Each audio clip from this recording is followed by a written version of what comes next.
All right, Justin, welcome to the Founding AE podcast. I'm super excited to have you on today. Yeah, likewise, Justin.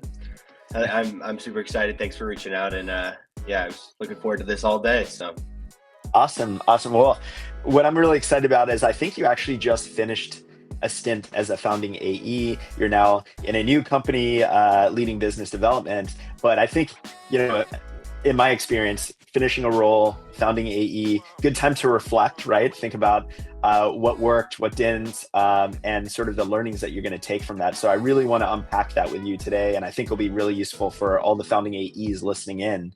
But before we do that, maybe you can just give a quick intro, a little bit about your background and how you came to become a founding AE in the first place. yeah, definitely. So I've been consistently pursuing a career in sales. Got into that out of college. I've tried to evaluate my skill set and see what would complement a good career and what. And communication always seemed to be a strong point for me. I love the idea of like being an entrepreneur later in life. And any YouTube video you look up, you're like, all right, what skills do you need to be an entrepreneur? Sales skills, first and foremost. So that's kind of what led me into the path. I started as a entry-level SDR, like most people do. I was selling digital marketing, SEO products for a company called Town Square, and that was good. I always like to say that starting at ground zero, 100 calls a day, that kind of SDR job, that's where most people get their start. I think that's the best place to be. It really teaches you the grittiness that a career in sales is gonna give. So that was my start, and I liked that I can control my own paycheck, control the outcomes of what I do. And it's led me forward to eventually getting a more autonomous role and getting into the founding AE roles and branching out a little bit. Awesome. I also, well, back in the day, I don't want to date myself, but they didn't call it SDRs back then. It was sort of like BDR. inside sales or, Oh yeah. and then SDR came around and then BDR also as a term came around. But I started in that role as well. And I 100% agree with you, just like getting the reps in, right, of making a ton of cold calls. I was fortunate enough where I also got to go to conferences and sort of demo on the expo floor and answer questions, and just getting the 10,000 hours, I think, as Malcolm Gladwell likes Oh to yeah. say, right, is such great experience. But then, you went into a founding AE role. So I'm curious, you mentioned a little bit about your aspirations in terms of entrepreneurship. Is that what drew you to this role of joining a startup and becoming the first salesperson on sort of the ground floor? Yeah, that was a big factor. For me, I was always kind of the sales rep. Like, I'm happy to make the calls, I'm happy to do the dirty work, but I also really love playing around with like sales enablement tools and Mm. experimenting with new things. And when you work for a larger corporate company that has a big sales team, there's delegations there that have people that are already working on that, and usually the reps aren't the ones. Their job is to call, generate sales, which I totally understood. But I knew in a role where, a founding AE role or a role similar to that at a startup, you're going to have more options to mess around with things.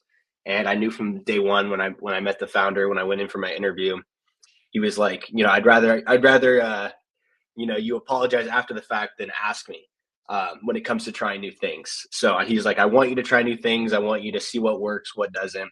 And then, if it's something that's not working, then I have to tell you, But that was a philosophy that I loved, because I think, creativity is a important aspect of sales, especially as you progress. So it was definitely a role that I saw myself being able to, not just develop myself personally and try new things for myself, but also like learn how to scale a business and, like you said, add those skills that help with entrepreneurship. So absolutely.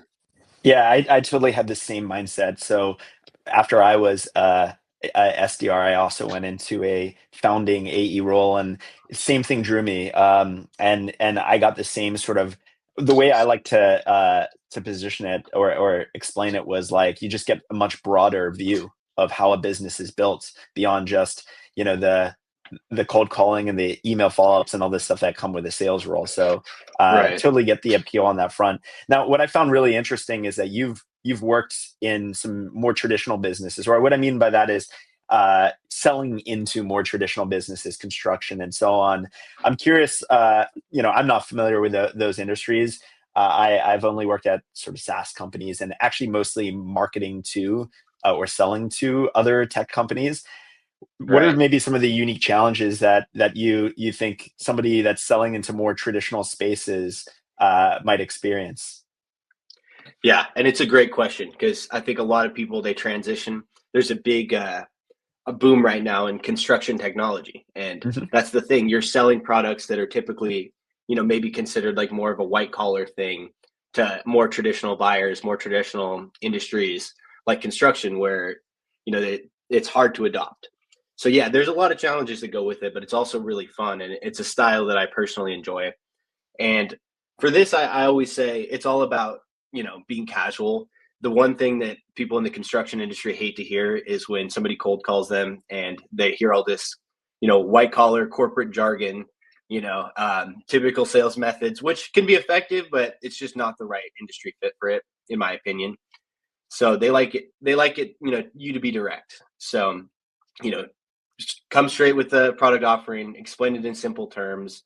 You don't immediately start talking about ROI and, technical factors when it comes to it. You just humanize the conversation. And some people I think do really well in that. I did my start was also selling marketing. So kind of similar to this, to my last role in two construction businesses and general contractors. And at Ruck, I was working with vendors. So a lot of similarities, but yeah, I think it's really just about humanizing the conversation, not approaching it, realizing who you're selling to, who you're talking to, and try to be as casual and direct as possible. Yeah, I feel like that sometimes comes with a little bit of maturity as well. I think back to like when I was starting in sales and like you get some training, like maybe not in the founding AE role, but in sort of the first company that I was an SDR, a little bit of training, get some frameworks down, how to do discovery calls, the different Oh yeah. qualification frameworks, and your approach is pretty rigid, right? And like if I think back to some of the calls that I was doing back in the day, I think, oh man, like the person on the other side must have felt like I was reading from a script or whatever. But there's a Yeah. certain point where you get to a level of comfort and you kind of like have those frameworks in your mind, but like you're now approaching in a much more casual, much more flexible way. And I think that like is a huge, at least for me, it was breakthrough in terms of my ability to sell. In the end, you're selling to humans, right? And Yep. a lot of it is based on relationships. And I'd assume, like you said, in traditional industries, it's even more so, right? So um, Definitely. I totally see how that was like, I guess, a strength for you in that role. Yeah. No, you're exactly right. It's definitely something. I'm a personal believer in like I think scripts are good to start, but I think over time as you mature, you really need to come to your own in terms of your conversation styles and figuring out what works for the industry that you're selling to. And I think no better example than selling to construction guys. Have a framework like you said, and then put your own spin on it and just be casual, be a person. Yeah. Now, Best now, way. what I'm really curious about is, I think about the prospecting that I've done as somebody selling to tech, right? And in Yeah. a way, it seems quite straightforward, right? Like everybody I'm selling to is sitting at a computer all day, right? So it's like Hmm. email, back in the day it was phone. I would say that at least for me, in my current role as like a founder doing outbound, it's not as effective as it used to be. I think people are not answering calls from people that they don't know. Again, that might be different in different industries, but LinkedIn Right. is a strong sort of channel for me. But in traditional, I'm assuming it could be completely different, right? Like if we're talking, I don't know exactly who you're targeting, but if it's a construction person that's actually on site, maybe they're not in front of a computer. Maybe those channels that somebody like myself think are the go-to channels are not the ones. So like what is prospecting? What did it look like for you? What channels were effective? Any techniques or playbooks that you use that were really interesting and different maybe, but also effective in your experience? Yeah. Yeah, I think you're right on the money there. Yeah, it's you can find success. I'm sure, some of these guys do have LinkedIn pages. Some of them do, social media. It could work. But from what we found and what we were doing, it's, first and foremost, when I started, we were still working pretty heavily on the Arizona market where I'm located, and, going in person, those were always the best. These guys like to do business. Just like you said, they're not in front of the computer. They own retail shops, they're meeting clients in person, doing lunches and stuff like that. And so I always found that to be the best. Some of the best customers that I signed up were from relationships that begun with, me just showing up and giving my business card. But, as we expanded, we went to different markets. It's not always feasible to get boots on the ground and, go meet these guys in person. But I do think a conversation, even over the phone or even better in person, is the best way to communicate. They don't, the odds are when you send an email to these guys, just because of how little they're actually in front of their computer, maybe at night, before they go to bed, but they're not constantly checking their computer or tablet or phone or anything like that. So it's really all about timing and getting the right people, figuring out first and foremost who you need to talk to about what you're doing, and then setting up a time to just have a conversation about it, like in simple terms.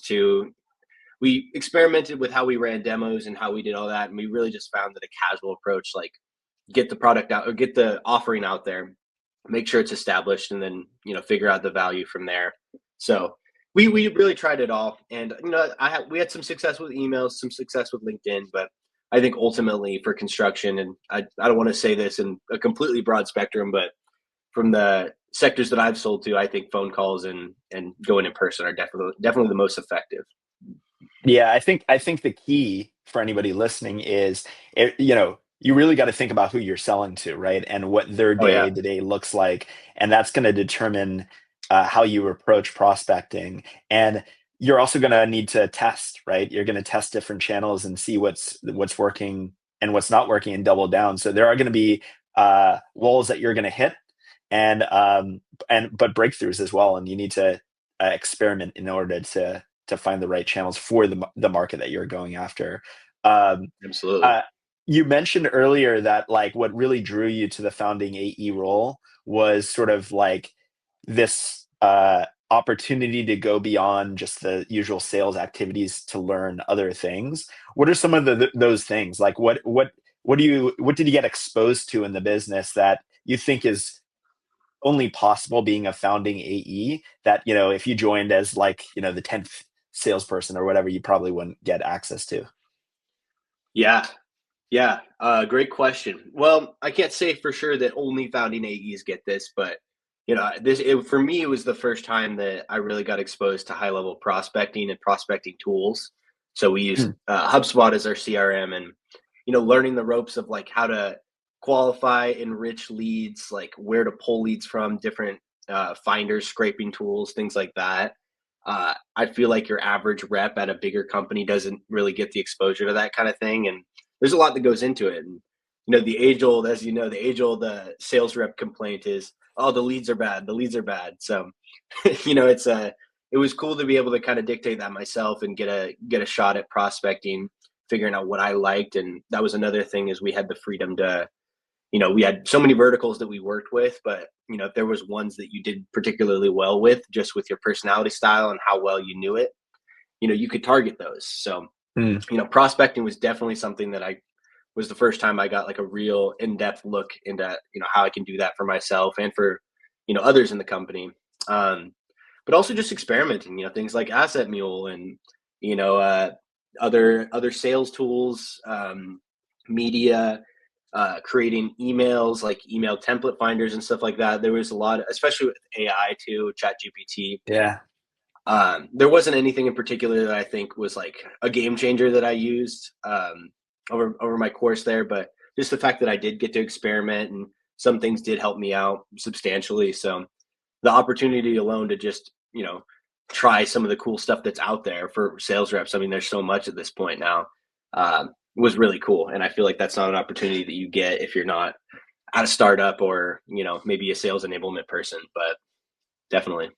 Yeah, makes sense. I mean, I think you're totally right. Like if you're coming in to an existing sales team, you probably have maybe they have a CRM in place, maybe they have an outreach tool already in place, Yeah, and like getting new things, into the toolkit can be really challenging. But if you're going with a clean slate, and the founder is probably excited that now somebody's taking the selling off their plate. They're kind totally. of like, as long as it's in reason, budget wise, have at it, right?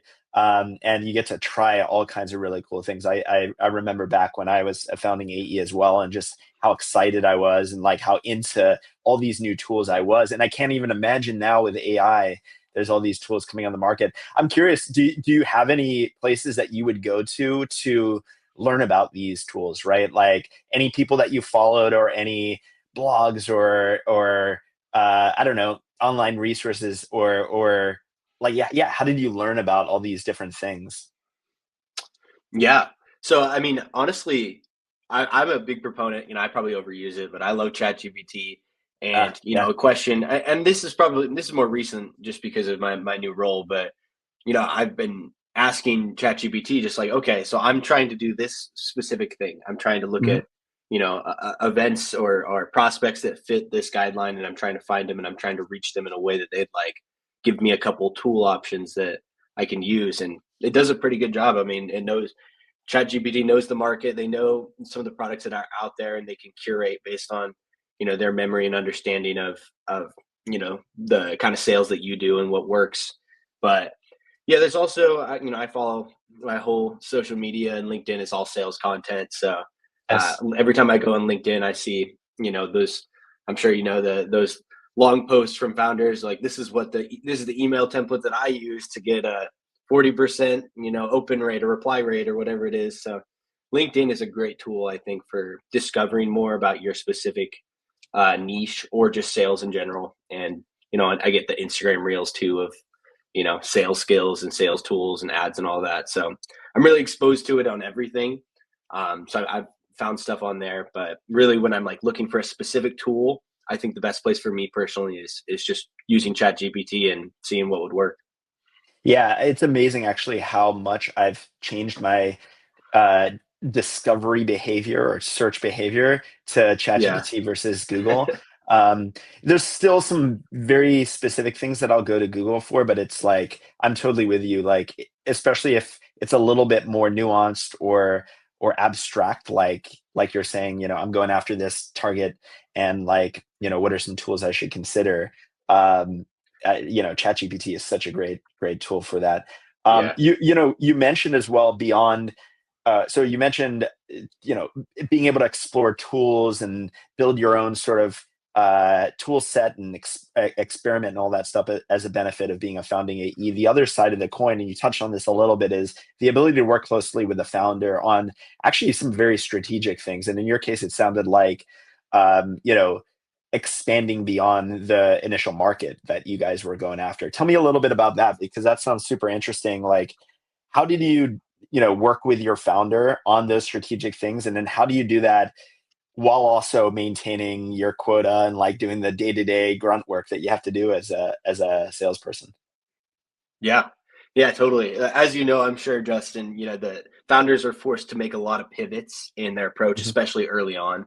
Yeah. And being in office, sitting right next to my founder, like almost every day, at least when he was in office, because he always had stuff going on. But, um, you know, like being there for the pivots and also being collaborative with them, you know, like for instance, when we decided to try to expand and go to some other markets, it was all about the data that, I think the salespeople are the best to collect because they're the ones calling, they're the ones talking to these people.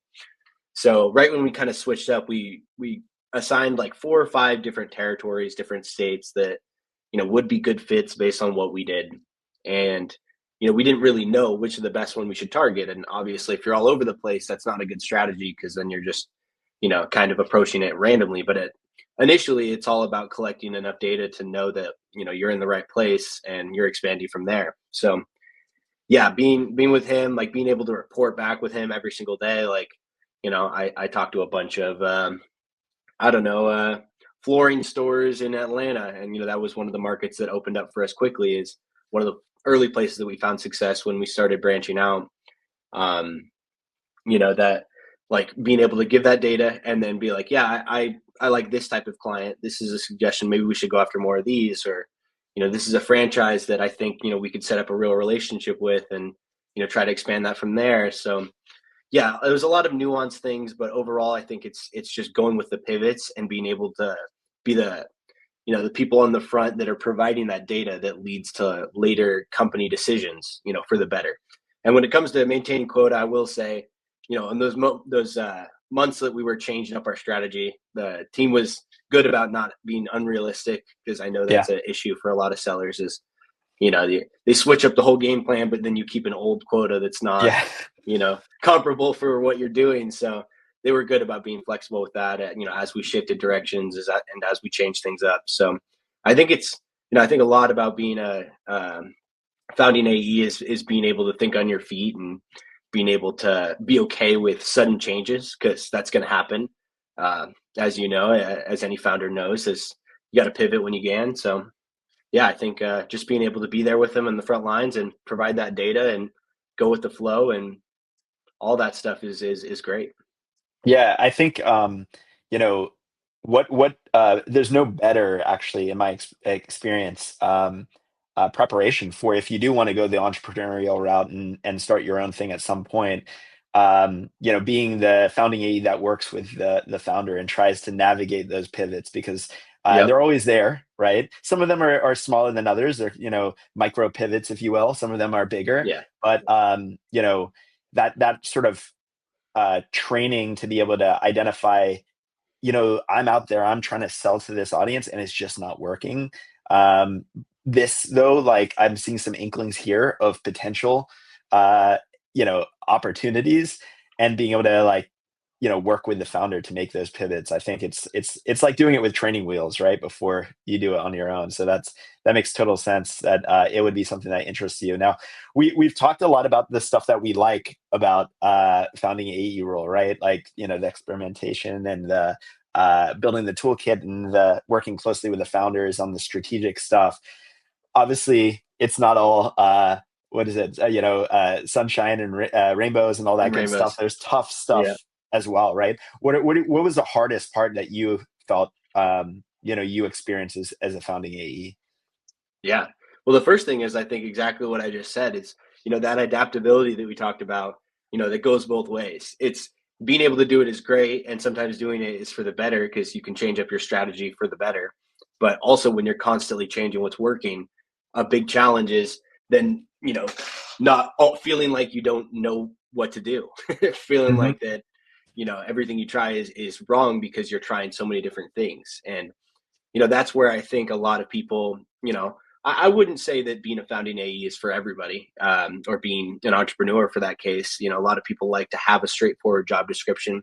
They like to get really good at, particular things and have that be their territory. And I think that's great. But if you're a person like that and you step into a role where now you're shifting all the time and you're not really getting, a chance to hunker down on certain things that work, it's challenging, and you can feel like you're being unsuccessful. You have days or weeks where it's like nothing's happened or things aren't going the way that you feel like they should be. And, it's not always your fault. Sometimes it's just because, where the company's at, or where the current strategy is and needs adjustment. So that certainly is a challenge. Thinking on your feet and, not having that certainty that things are working out, or knowing that a sales strategy is going to work indefinitely. So, but for the right people, I think it's a good challenge to overcome. So I think it's a double-edged sword, if you will.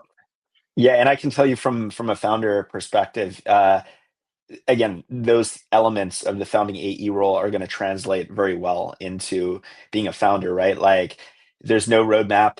You're constantly trying new things, and you have to be comfortable going down a path knowing that it might not eventually be the right path. You have to be comfortable hitting a wall and staying optimistic and willing to go down other paths. Those are things that don't change. Going from founding AE to founder. Now, I saw that so you're now in a new role, right?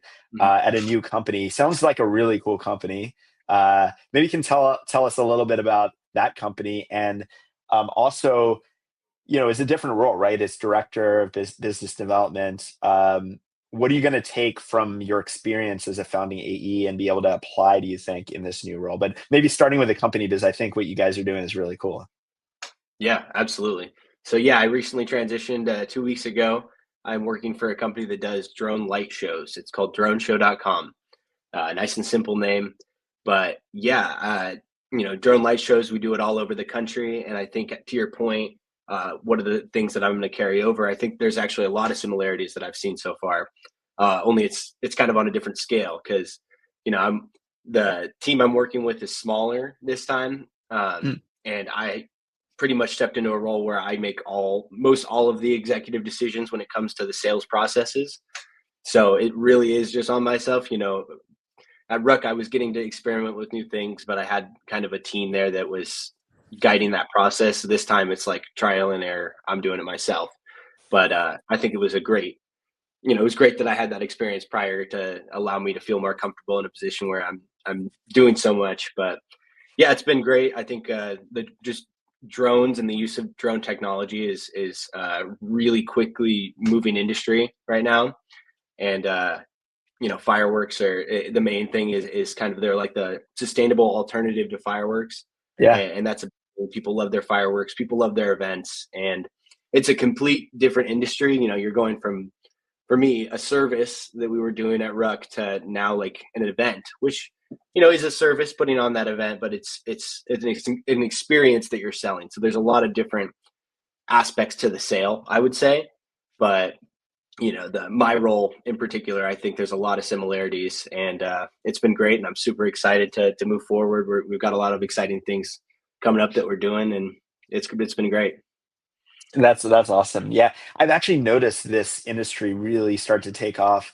Not sure if it was you guys, but I just took my son, my 7-year-old, to see Oasis at the Rose Bowl, and they did a Oasis, like their logo, or like that you see on the T-shirts and stuff right now for this tour, as a drone Yeah, show. So it was really cool.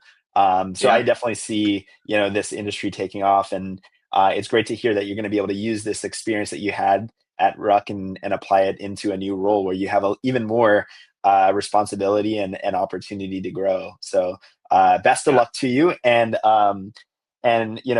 I think there's probably people listening to this that would benefit from your experience and might want to connect with you, especially folks that are selling into maybe more traditional industries. If somebody hears this and they're like, man, I want to talk to Justin, I want to pick his brain on a couple different things, where's the best place for people to connect with you?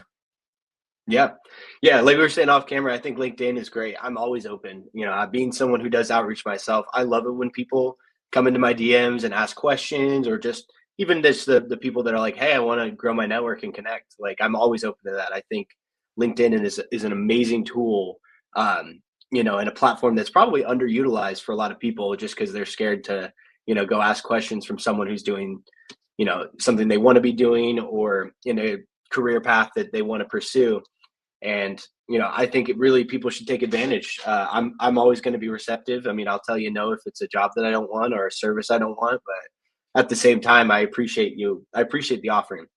And I was someone who definitely, I've always been a question guy. I ask like a million questions to all my sales leaders, or people that I admire in my industry, or people just that I'm curious about. I love asking questions, and I think it's the number one way to learn. So if there's anybody listening to this that has any questions about a founding AE role, or sales in general, or my favorite kind of pizza, and they're curious, I'm more than happy to have a conversation. And I always love these kinds of things. So I encourage people to do it more. Awesome. Well, Justin, thanks so much for taking the time, sharing your experience with us, and keeping the door open for others to connect with you. It's been a pleasure chatting with you, and hope you have a good day over there. Likewise, Justin, thank you so much for having me. This has been awesome.